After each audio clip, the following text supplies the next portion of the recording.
by the Montana Television Network. Montana This Morning continues on Montana's News Leader.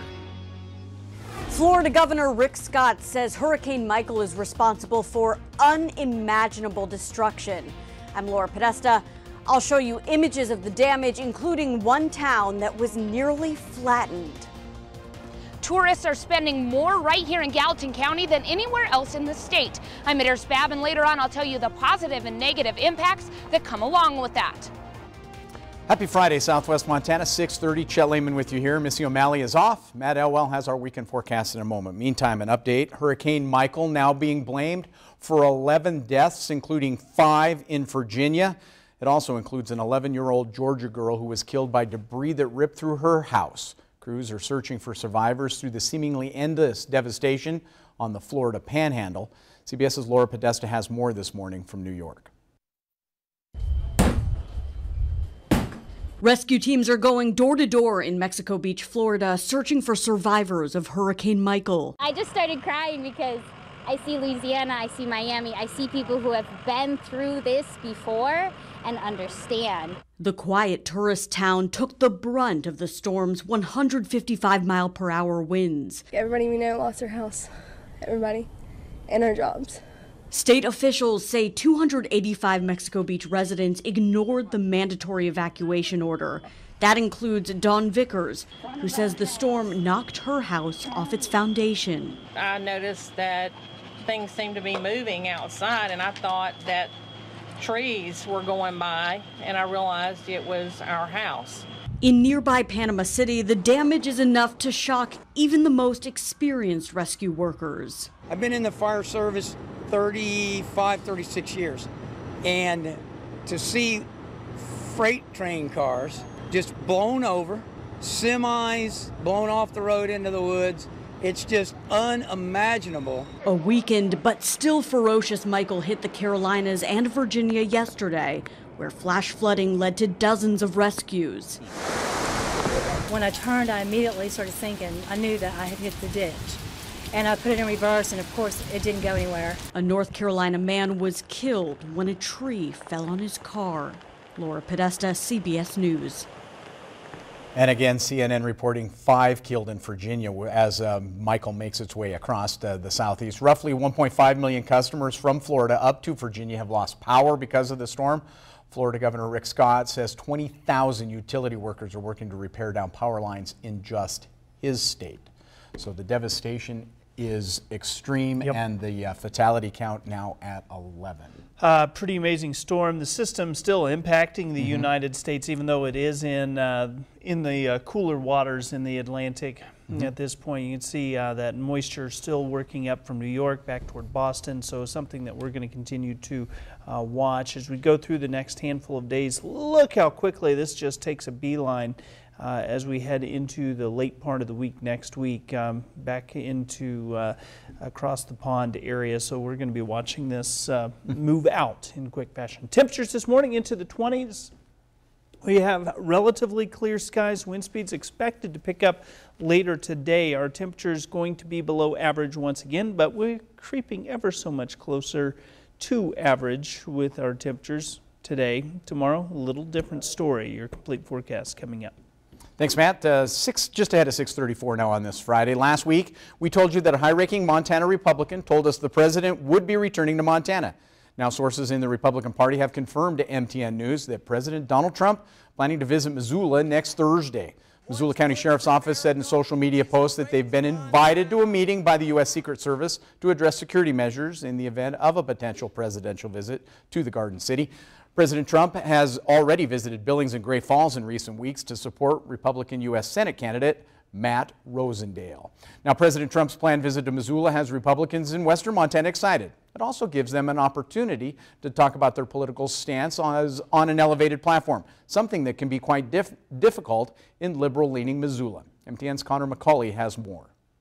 Donald Trump is coming to Missoula, which sounds like an odd choice for the president. Missoula might be considered a liberal stronghold, but one state house rep from the area says the idea of Missoula's Republicans not being important to the upcoming elections is misguided. Truth is that in every single county, even though there might be a majority of one party or another, it's actually a really significant part of the other party. So here in Missoula, 40% of the county is Republican. right? And so when it comes to elections, especially when it comes to, say, a United States Senate election, that 40% is a big deal. And in fact, when you're looking at the electoral math to get yourself across the finish line in Montana for a Republican, Missoula is pretty darn important. Not only are Missoula Republicans important, but so are the state, House, and Senate races they will be voting in. Montana GOP members say that visits to Big Sky Country from the president, Mike Pence, and Trump's son, Don Jr. validate that opinion. We're looking at 6 or 7 stops by the president, by the president's son, by the vice president. So I think it tells you how important Montana is this time around for this election. I think it tells you, regardless of what party you're from, how important it is for you to get out and vote. So what topics should Trump be emphasizing on his Missoula visit? I don't know about one point. I guess I'll try to split it into 2 and be a politician for a second. So the first point to make is that it's working. 3.9% unemployment is a pretty darn good thing. The tax cuts allowing more people to be hired is a pretty good thing. Returning more money to people's pockets so that they have more decisions that they can make in their own personal budgets is a pretty big thing. The second part, the case that I think that he should be making is that, look, Jon Tester had his chance. And Jon Tester looked into a camera to all of us in Montana and he said, look, I'm not going to take lobbyist money. Now he's the #1 recipient of lobbyist cash. He said, I'm going to only run for 2 terms. Now here he is running for a 3rd term. He said, I'm going to fight against the big banks. Now he's the second, major getter of bank money in the state or in the country. There has to be some sort of penalty to looking us in the eye and lying to us. In Missoula, Connor McCauley, MTN News. Now, GOP U.S. Senate challenger Matt Rosendale says he's thankful for the support of the administration, believes the visits by not only the president but his son and the vice president are benefiting the state. I think it's been great for the state. We've had a lot of economic benefit from it, and certainly for my campaign, I'm really, really excited. I think it shows the confidence that the president has in our race and our campaign, and the likelihood that with his assistance, we can flip this seat. Now, a spokesperson for Senator Jon Tester's campaign says he hopes the president will take some time to visit some of Montana's rural areas as well as some of the state veteran facilities. President Trump, he said, quote, should visit the future site of the Southwest Montana Veterans Home that Matt Rosendale voted against and Jon Tester fought for, or head to Columbia Falls to see the Veterans Home there that Rosendale voted against funding, end quote. Now, a new report from the University of Montana shows tourism spent close to $700 million in Gallatin County from 2016 to 2017. That's the highest in the state. MTN's Medeiros Babb reports on the good and not so good impact of tourism. I think we cannot discount tourism and the part that it plays in the contribution to our economy. Gallatin County ranks #1 in Big Sky Country when it comes to non-residents pulling out their checkbooks. $660 million generates about 8,500 jobs directly, so it's very important to our economy. Mayor Cindy Andrus believes Bozeman is the driving force in that equation. I think Bozeman is particularly an economic engine in our county, and we certainly have a lot to offer when it comes to those amenities. Close to 50% of tourism spending goes to lodging, restaurants, and guides. The Bozeman Chamber of Commerce says that they are trying to bring more people to the region by trying new online marketing. We're trying to do everything we can do to sustain and take full advantage of the $677 million of expenditures to make sure that Bozeman gets their fair share of it. But along with positives come negatives, like the wear on the infrastructure burdened by local residents through property taxes. These negatives have propelled local governments to look at implementing a local sales option tax. I think that the local option tax is a subject that we really need to visit and see what the impacts of that would be on our property tax owners as far as reduction of property taxes paid to the county and the cities would be. I think it's a very interesting option.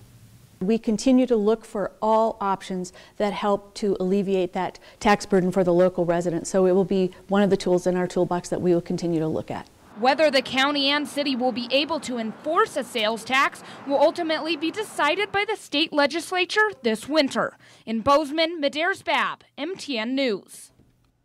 Now, Montana does not have a sales tax, but it does have a 3% resort tax. However, that is limited to communities smaller than Bozeman.